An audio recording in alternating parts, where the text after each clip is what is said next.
hospital for timely and efficient services to the residents. The county government has invested in expanding access to basic primary services by operationalizing new health centers across the county. This development has reduced travel time and healthcare-related costs for thousands of Kirinyaga residents by up to 40%. Back in 2017, Kirinyaga County had 65 operational health centers. Since then, we have consistently grown our network of health centers and dispensaries with 20 new facilities, 12 of which are already operationalized, 4 which have already been completed and waiting for human resource, and another 4 which are nearing completion. Upon their commissioning, the total number of health facilities across the county will reach 85, marking a significant milestone in our journey towards accessible, equitable healthcare for all. These facilities provide essential outpatient services, antenatal care, immunization, and basic diagnostic, bringing healthcare closer to the people and enabling early detection and treatment without the burden of long hospital referrals. A prime example is Umoja Dispensary in Wamumu Ward, which now serves over 3,000 residents who previously had to walk more than 8 kilometers to access care at facilities like Siagini and Kiandegwa Dispensary. New laboratories at lower-level health facilities now enable on-site testing for antenatal care, tuberculosis, HIV, diabetes, and other conditions, greatly accelerating diagnosis, treatment, and health outcomes. A standout example is their Riakethiga Dispensary Laboratory, which serves over 10,000 patients annually. It now offers on-site testing for TB, for malaria, blood sugar, and antenatal profiles, reducing delays and improving service delivery for the community. Our cancer center in Kirogoya is operational, where we are offering services including breast, prostate, cervical, and gastrointestinal cancer screening, enabling early detection. The center also became the first in Kenya to introduce thermal ablation technology for treating precancerous cervical lesions. We also vaccinate more than 32,000 girls annually against HPV, a main risk factor for cervical cancer. We have significantly enhanced the county ambulance referral system, streamlining medical transfers both within and beyond our borders. As a result, ambulance response time has dropped to under 40 minutes from dispatch to arrival at a public health facility. The investment in health sector has improved key indicators in the county, such as antenatal coverage has improved from 45 to 63%. The reduction of maternal mortality ratio has reduced from 88 to 55 deaths in every 100,000 live births. Neonatal mortality rate, number of children who die within 28 days of birth, has decreased from 26 to 10 deaths in every 1,000 live births. Skilled birth attendance proportion of mothers delivering in health facility has improved from 87 to 92%. Immunization coverage, percentage of children fully immunized by 12 months has improved to 91%. Mother-to-child transmission of HIV has reduced from 13 to 6.5%, amongst the best in the country. TB treatment success rate, percentage of successfully treated has increased to 89%, and it is also worthwhile noting that by November 2025, 64% of Kirinyaga residents were registered under the Social Health Authority.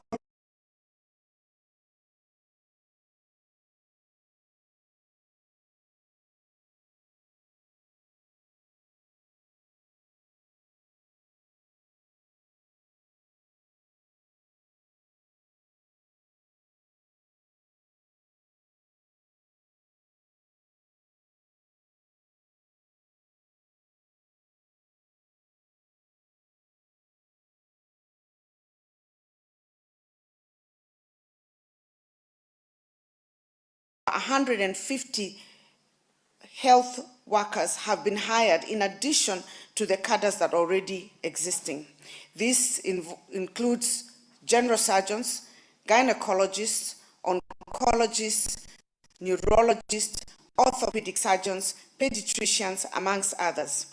New specialized services that have been introduced in the county since 2017 include orthopedic surgery services, urology services, oncology services, neurology services, and epidemiology services, amongst others. Previously, residents had to travel outside the county to seek these services, often at great cost and inconvenience, leading to unnecessary deaths. Kirinyaga has also embraced digital health solutions to improve management and accountability. In 2023, Kerugoya County Referral Hospital went completely paperless in all outpatient services, significantly improving service delivery. Now, all our level 4 hospitals, health centers, and dispensaries are equipped with an electronic health information system. This yields real-time patient data across health facilities, streamlining care coordination and reducing paperwork. The system is also integrated with the SHA system, reducing delays in claims submission to SHA and tracking reimbursements. Kirinyaga's achievements are underpinned by key health financing reforms, chief among them the Facility Improvement Fund, the FIF. Under the FIF model, each public hospital now keeps and manages its own revenue, user fees, and SHA reimbursement through facility-level committees and management team. In the past financial year, the FIF target was 237 million, which they surpassed with 213.5 million to collect a high of 431.5 million. As a result, hospitals can promptly repair critical equipment or pay for their electricity, casual wages without waiting for county allocation. On community health services, the county has engaged 854 community health promoters, distributed across 115 community health units within the county. In conjunction with the national government, the county has been paying the monthly stipend for the CHPs. These CHPs are linked to our public health facilities and have mapped households within their localities.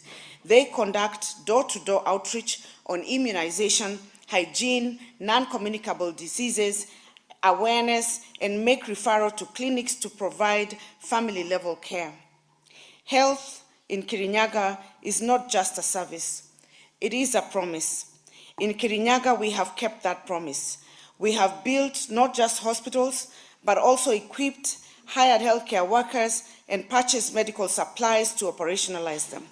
We have treated not just illness, but we have also restored the hope and dignity of the Kirinyaga people. Honorable members, Mr. Speaker, on agriculture. 8 years ago, our farmers were fragmented and each one toiled individually with little support. The sector was marred with poor access to inputs, low productivity, and underdevelopment.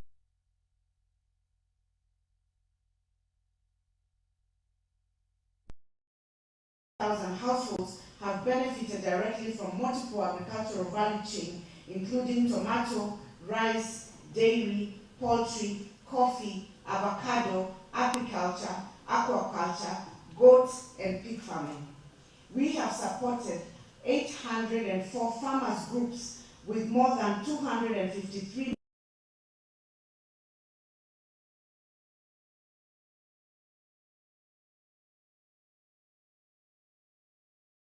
to strengthen production and marketing. To enhance access to affordable credit and markets, the county established 20 multi-value chain circles in every ward and supported with 21 million for office setup, farmer mobilization, and financial services. As a result of these interventions, we have marked significant growth in agricultural production. For example, coffee earnings in Kirinyaga have seen significant increase, with some factories in 2024 and 2025 season paying between Kenya shillings 100 to 148 per kilogram of coffee cherry. Gakoyoine factory in Kirinyaga County received the highest payout in Kenya of Kenya shillings 148 shillings per kilogram of cherry at the final auction of the 2024-2025 season. Gakami Coffee Factory was the second highest in Kenya with 145 shillings per kilo. Our coffee has continued to earn a place in the world coffee arena due to its good quality, and our Kirinyaga Slopes Coffee Brokerage Company, which we are supporting with the expansion of warehouses, is now among the top performer nationally. Coffee production stands at 42,000 metric tons, earning farmers 6 billion shillings annually. In Mwea, interventions in water distribution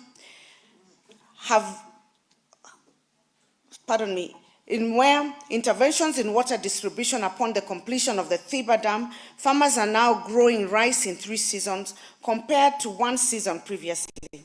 As a result, Mwea Irrigation Scheme is now Kenya's leading rice producer, accounting for approximately 80% of the national rice output, with a current total production of 210,000 metric tons, up from 90,000 metric tons in 2017.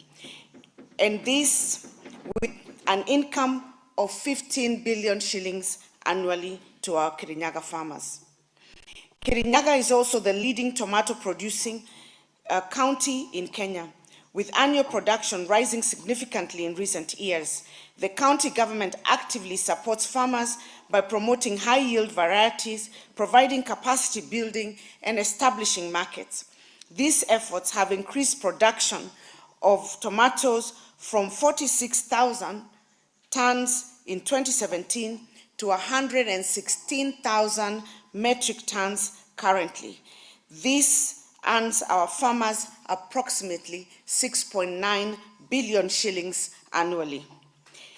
Dairy farming is also a significant sector in Kirinyaga, and farmers have been supported by improving cattle breeds through artificial insemination, enhancing animal feed production, disease control, capacity building for dairy cooperatives and extension services.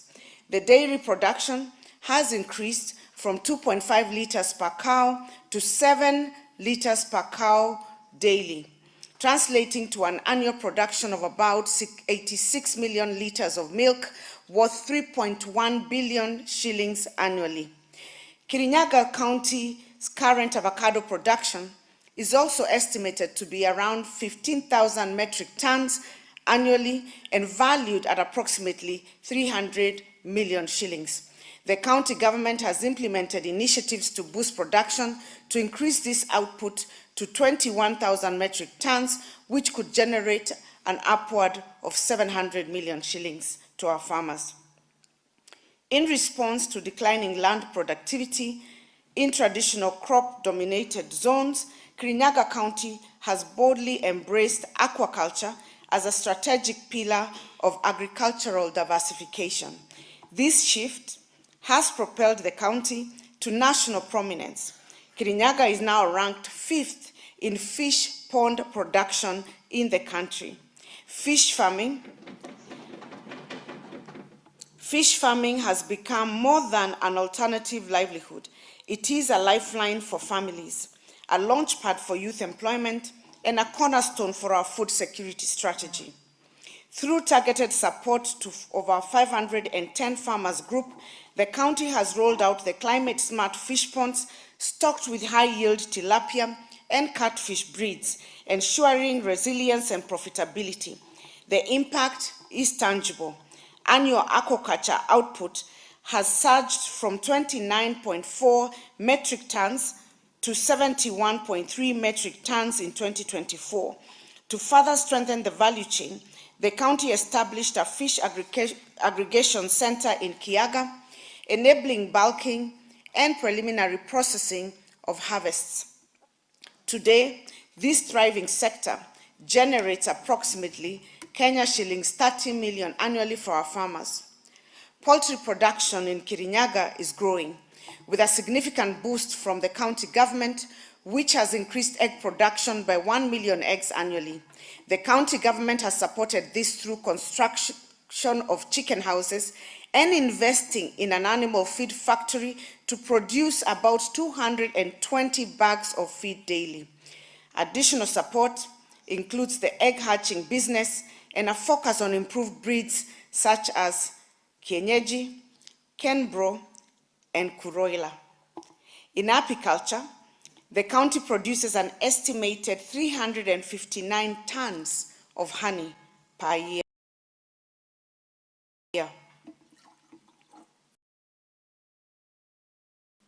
There are about 13,000 beehives in total, which include modern, Langstroth, and kenyatta hives, as well as traditional log hives.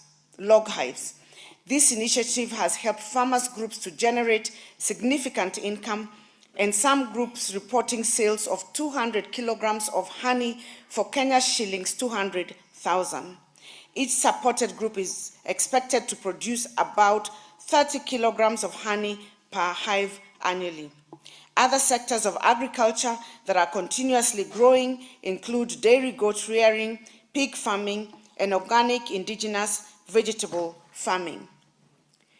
On market access and digitization, farmers have benefited from digital platforms for pricing, extension services, and market linkages, boosting incomes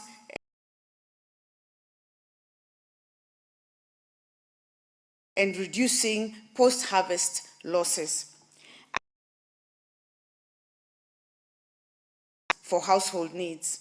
It is a driver of sustainable economic empowerment. Mr. Speaker, sir, and honorable members, on trade and investment,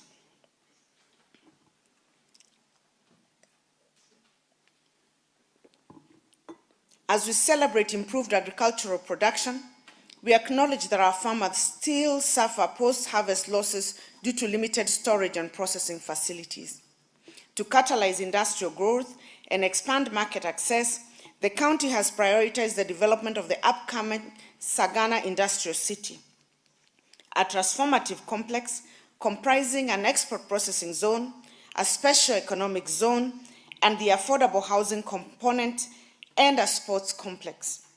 This integrated development is underpinned by modern infrastructure, including reliable power, water supply, sewerage, and waste management system. The EPZ is currently at 60% completion and is designed to attract export-oriented manufacturing through globally competitive incentives and infrastructure. The County Aggregation and Industrial Park, located within the SEZ, are envisioned as integrated hubs that consolidate agricultural produce, enhance value addition and marketing. Our CAIP in Kirinyaga is currently at 90% completion, marking a significant milestone in the county's industrialization agenda. Upon completion, the warehouses will be leased to investors to establish aggregation and value addition industries, with a focus on high potential value chains such as tomato, avocado, macadamia, and bananas. Together, these two components position the Sagana Industrial Park as a flagship driver of industrialization, job creation, and inclusive economic transformation in the region. Once fully operational, the industrial city is projected to create over 10,000 direct jobs and over 170,000 indirect jobs, significantly boosting household incomes and reducing unemployment in the county.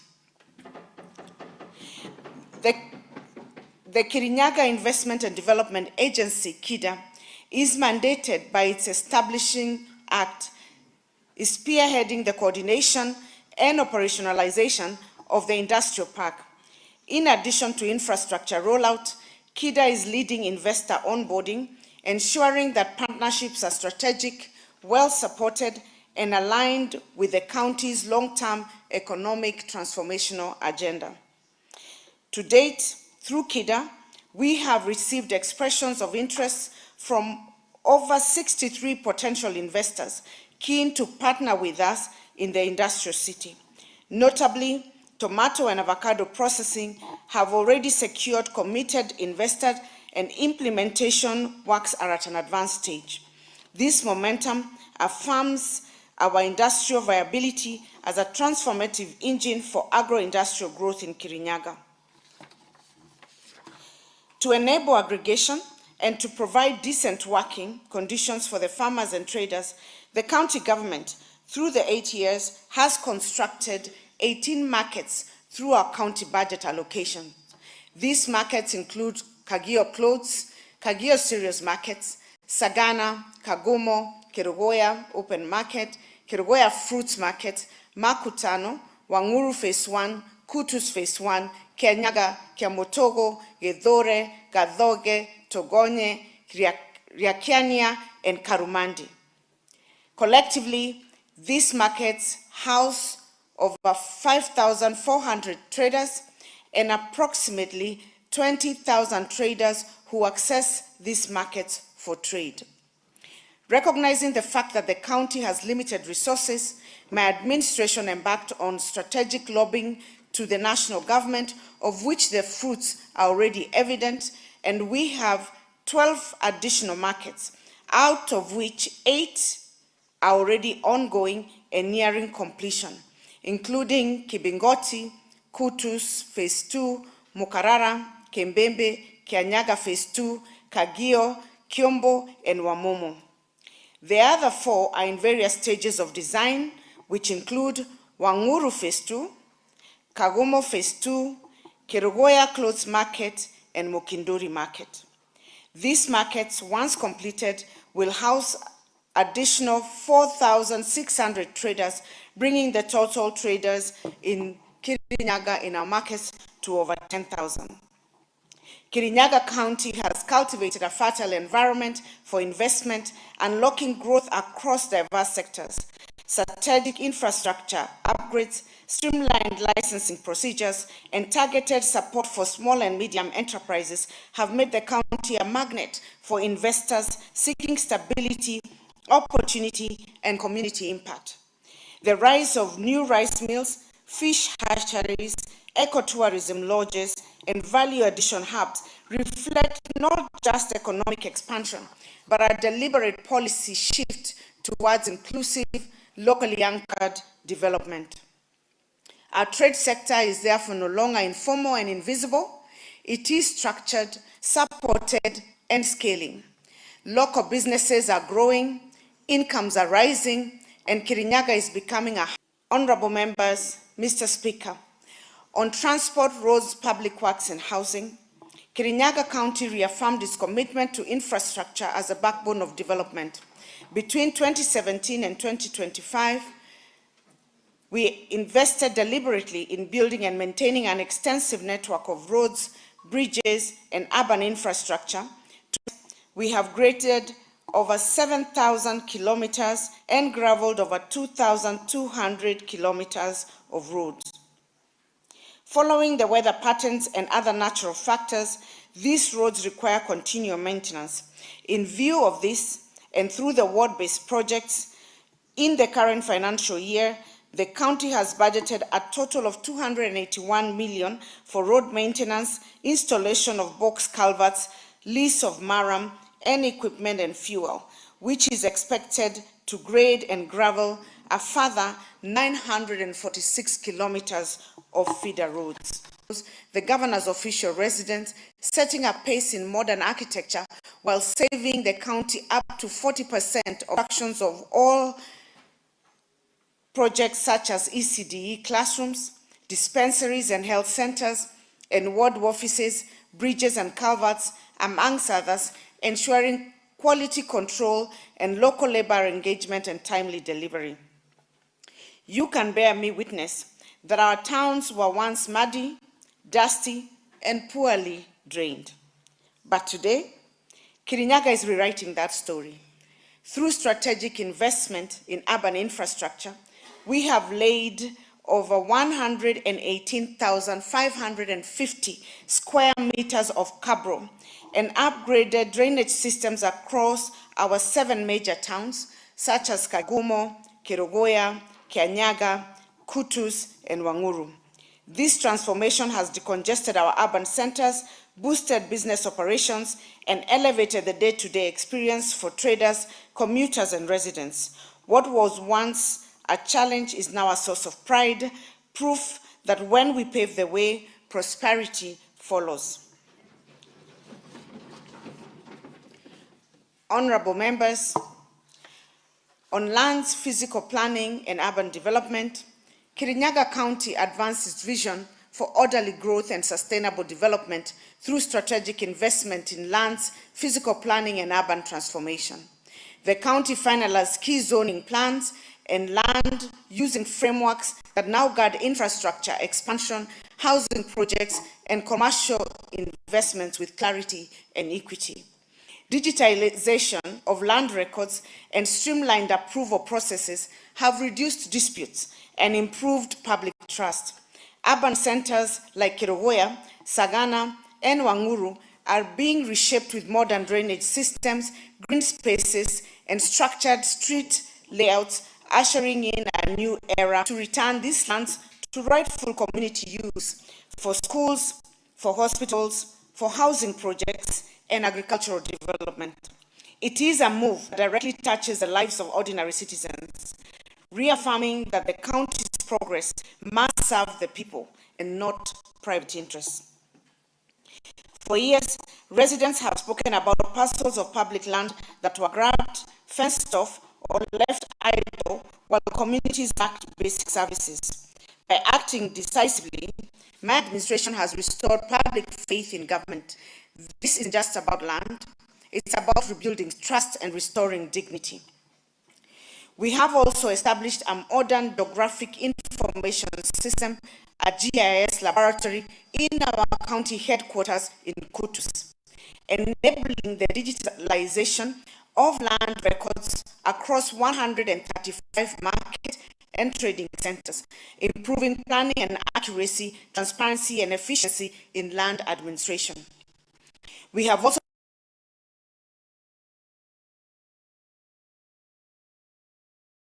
tenure to the residents who have lived without ownership documents for decades.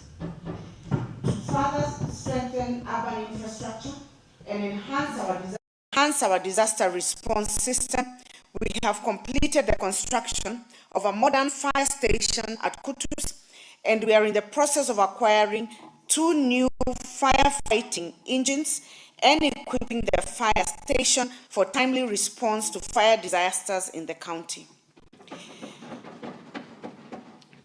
We're shaping our towns with purpose and securing land with fairness so that every citizen can build, belong, and thrive. Mr. Speaker and honorable members, on education. Our investment in education is an investment in the future and for the future. We are committed to ensuring that no child is left behind as far as access to education is concerned. Through the county bursary program, we have cumulatively disbursed 540.7 million to needy students, a kitty that we improved from 49.1 million in 2017-2018 to 146 million in 2023-2024. Understanding the challenge that there was in disbursing the bursaries in 2024-2025 year, we have endeavored to solve that by signing the Intergovernmental Partnership Agreement on Support to Education with the Ministry of Education, assisted by the IGTRC, and we're in the process of gazettement, upon which this Honorable House will be given a copy as evidence to enable the county to disburse the bursary allocation for this financial year of a total of 126.5 million shillings. On infrastructure expansion, the county constructed and renovated ECD classrooms, ensuring safe child-friendly learning environment. New furniture, water tanks, play equipment were provided to enhance early learning. The county also provided free school uniforms to over 15,000 ECD learners, boosting the school enrollment. Our continuous improvement of infrastructure and provision of adequate learning and teaching materials in our ECDE centers has led to improved enrollment from 13,000 learners in 2017 to 16,398 learners in 2025. While the absorption of teachers into a permanent and pensionable scheme has boosted morale and improved service delivery at the centers. On digital literacy and innovation, select schools have been equipped with ICT devices and digital tools, preparing learners for a tech-driven future and bridging the digital divide. The program will continue to expand to more centers through strategic partnership and collaboration. We have also revitalized our technical and vocational education and training TVET institution through infrastructural and service delivery reforms, enhancing enrollment from 889 students in 2017 to 1,332 students in 2025. We have also introduced digital skills program in our youth polytechnics to help our young people tap onto online job opportunities and the growing digital economy. I am glad that following our youth empowerment and vocational training initiatives, many of our young people have started their own enterprises or secured meaningful employment, transforming livelihoods and inspiring reliance. Mr. Speaker, honorable members, on water, natural resources, environment, and climate change. Our investment in water infrastructure and climate resilience is not just about pipes and boreholes. It's about dignity, health, and opportunity. By expanding access to clean water and empowering our communities to lead environmental action, we are laying the foundation for a greener, fairer, and more prosperous Kirinyaga. As we all know, Mr. Speaker, honorable members, and compared to other sub-counties, Mwea was lagging in water coverage, both for domestic and irrigation. This is why in this current financial year, we have allocated for Phase 1 100 million shillings for the expansion of water in Mwea sub-county. Through the Kutus Kimbimbi backwater extension of the main pipeline and feeder lines, Gathiriri, Tebere, and Thiba wards will be serviced. Through the extension of the Kiandongu, Mutihi bulk water extension, Mutihi and Wamumu wards will be serviced. Nyangati and parts of Gathiriri and Tebere will be serviced by the rehabilitation of the Nyamindi intake. Kangai ward will be serviced through the extension of existing lines to areas such as Koimboini, Kangai, and Karie. Lastly, Morindoko ward will be serviced through the completion of the Mugaro water project. Through deliberate investment and community collaboration, we have already implemented over 200 water projects across the county, raising the number of active water projects from 170 in 2017 to 370 currently, and extending safe and reliable water to over 100,000 households. This includes drilling and equipping 75 boreholes for construction of 75 boreholes and the construction of storage tanks, treatment facilities, and extensive distribution networks. The above investments in water projects collectively increase household connections from 67,790 in 2017 to the current 139,596, reducing the burden of fetching water from distant or unsafe sources, leading to improved hygiene, reduction in waterborne diseases, enhancement of economic productivity through small-scale irrigation, livestock rearing, construction and expansion of cottage industries, amongst others. Honorable members, Mr. Speaker, recognizing that effective service delivery must be anchored in institutional strength, we successfully facilitated the reforms of the Kirinyaga County Water and Sanitation Company, Kiko Wasco, to a county government parastatal. This reform has enhanced accountability, improved operational efficiency, and position the utility to serve our growing population better. To curb water losses and strengthen sustainability, the county government installed a master meter at the Moratiri water treatment plant, allowing for accurate monitoring of water production against consumption, which has reduced from 59% to 47% as we target to bring it below 35% by the next year.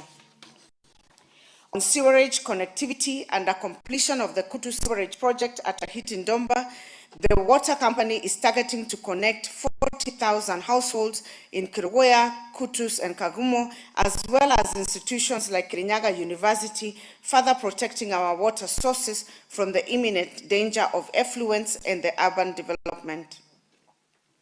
Honorable Speaker and honorable members, walking through the county, you will bear me witness that we have greatly improved on the cleanliness of the county.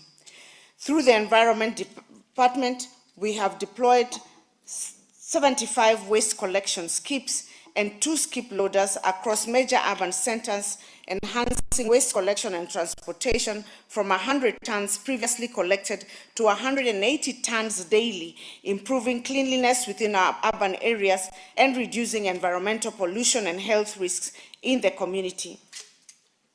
These efforts have yielded tangible results, including 85% reduction in visible urban waste, cleaner towns, and growing community awareness. On sustainable waste and management, we are also at the forefront of championing climate change resilience through the financing locally led climate action program, through the implementation of projects that address water scarcity, land degradation, and community vulnerability. Under this program, together with other ward-based programs, 7,000 LPG gas kits were distributed to vulnerable households, drastically reducing indoor air pollution, deforestation, and carbon emission. The county has also planted approximately 8.2 million trees to raise our county tree cover from 18.52% in 2017 to 30.39% in 2025. Subsequently, this intervention has greatly improved the farm forestry, where the county government has supported farmers with high-value fruit trees like avocado and macadamia, further boosting the resilience of the farming communities against drought and increasing the profitability of their farms. On youth and gender, Honorable Speaker and honorable members, we have been championing empowerment, inclusion, and community resilience through investment in targeted social infrastructure, empowerment programs, and policy reforms. To date, more than 35,000 residents have directly benefited from empowerment initiatives across all wards. Our Tents and Chairs program, through which we have distributed 102 tents, has earned each benefiting group approximately 15,000 shillings a month and collectively generating nearly 18 million shillings annually. In advancing gender equality and economic inclusion, the county established the Kaitheri Apparel Factory, a flagship initiative providing women and youth with modern skills and employment in garment production.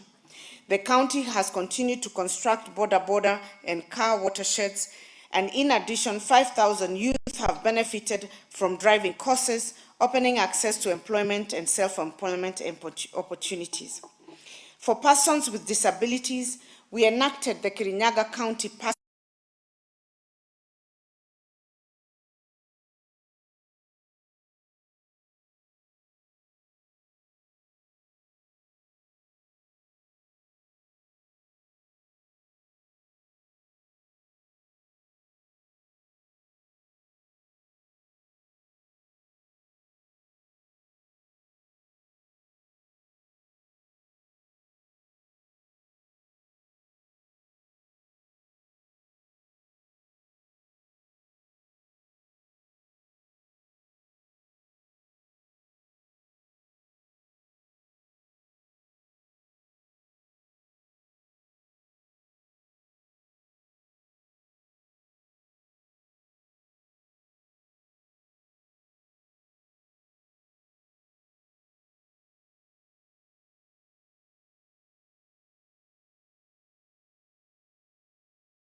energized our youth participation in sports and diversified our county's sporting culture. We have also upgraded more than 11 playgrounds across all sub-counties, including Kerugoya Stadium, Thaita, Karira, and Kamushege, and others, transforming them into safe and standard playing fields. Beyond sports, we have strengthened social infrastructure through construction of social halls and border sheds supporting community gathering and public participations and offering a conducive environment for riders to operate in. The Governor's Minji football tournament remains a unifying force and a powerful platform for identifying and nurturing local talents while promoting women and men participation as well. I take this opportunity to welcome you to the upcoming finals, where winners will take increased cash prizes compared to the last season as follows. The men's winning team this year will take 1.5 million shillings. The first runners-up, 1 million shillings. Second runners-up, 750,000 shillings. And the fourth runners-up at 500,000 shillings. For the women, the winning team will take 500,000. The first runners-up, 350,000. The second runners-up, 200,000. And the fourth runners-up, to 100, we've increased to 150,000. There are other awards at various stages, such as at pool level, where they have been receiving 40,000 for the winners, and at the ward levels at 20,000 for the winners. Besides, as we promised during the launch, we shall also be having a contest between the County Assembly and the Executive. And as such, I call upon all of us to choose our teams very wisely and prepare your boots for the duel. Sports in Kirinyaga are no longer just recreation. It is a tool for empowerment, social cohesion, and talent development. The county is nurturing champions on the field and also for life. On finance and economic planning and ICT, last but not least, honorable members and Mr. Speaker, when this administration took office in 2017, the county faced numerous challenges in financial management and digital system. Revenue collection was largely manual, prone to leakages, and accountability mechanisms were weak. The absence of an integrated planning and monitoring tool also limited the efficiency of service delivery. To address these challenges, the county government prioritized strengthening fiscal discipline, institutionalizing economic planning, and embracing digital transformation as enablers of sustainable development. By embracing performance-based budgeting, resources are now aligned with priority programs, enabling efficient service delivery in health, agriculture, education, and infrastructure. Today, I am proud to report that the Department of Finance has transformed the way our government operates through prudent management of financial resources and a strategic focus on automation.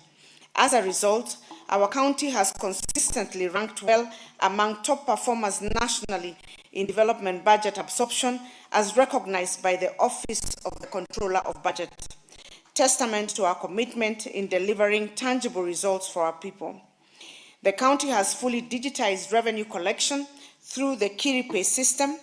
This platform has significantly enhanced efficiency, sealed revenue leakages, and made it easier for citizens to pay for single business permits, licenses, and cess fees. As a result, the county has recorded a steady and commendable rise in on-source revenue, reflecting improved financial discipline, expanding revenue streams, and enhanced compliance. Starting at 344 million shillings, we have now reached a remarkable 852 million shillings in 2024 in revenue collection. This upward trend affirms the county's commitment to financial sustainability and its capacity to mobilize resources for transformative development. Mr. Speaker and honorable members, the county digital transformation journey has been equally impressive, with automation, and modernization across critical service areas, enabling data-driven decision-making, transparency, and improved citizen engagement. Key milestones in digitization include public service reforms involving the development of an online skill audit tool and a fully digital e-recruitment portal, improving transparency and efficiency in human resource management. We also have a project management and transparency through implementation of the Project Investment Management Information System, PIMIS, providing a public dashboard and feedback mechanism from citizens to the county executive. We have the health systems digitization that includes the deployment of Tibabu health management in our 76 level 2 and level 3 facilities, while Kirowea level 5 hospital operates a dedicated HMIS platform for enhanced patient data management. Climate and resource management, which has integrated the financially locally led climate action program to strengthen digital documentation and monitoring of climate-related interventions.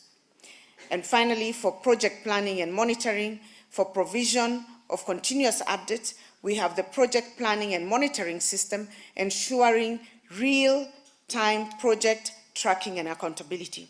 We can therefore say that all our services are now fully automated and end-to-end in Kirinyaga County. Kirinyaga financial systems are therefore not just stable, they are strategic.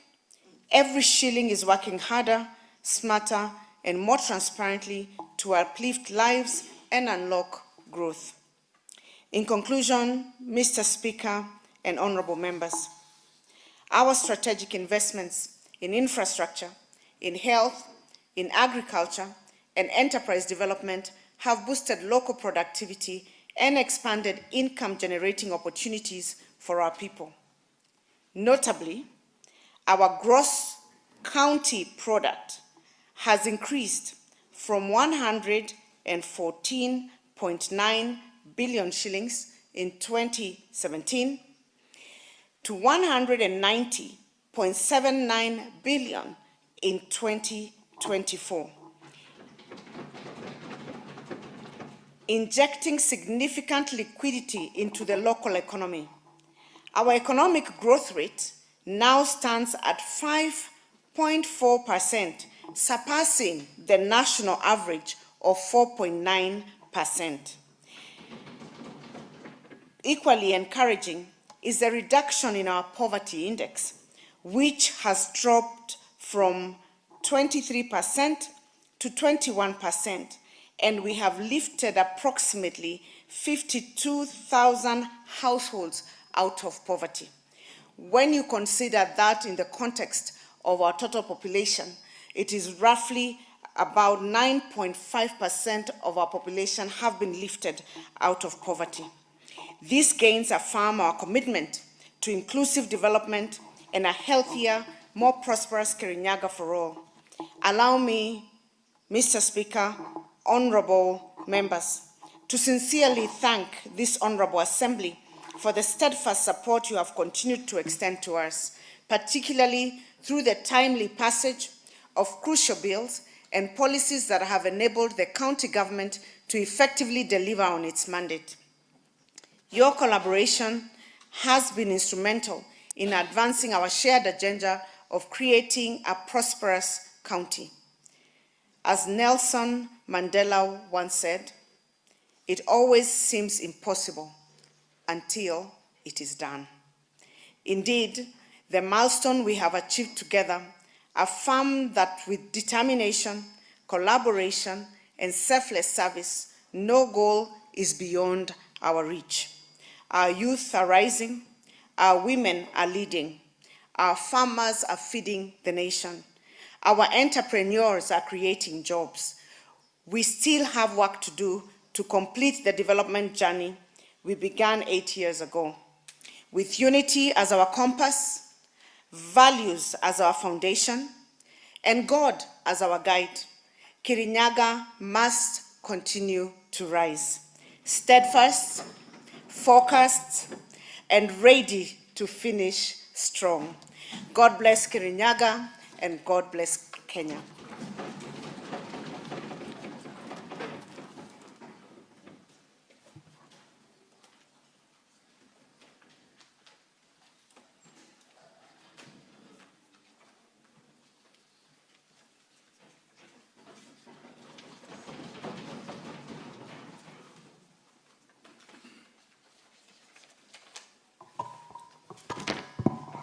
Honorable members and invited guests, I wish to thank you. Thank Her Excellency, the Governor, for delivering the 2025 Annual State of County Address to this Assembly. I also wish to extend my gratitude to all the guests for taking time to attend and witness this important occasion. Your Excellency, following the adjournment, there will be a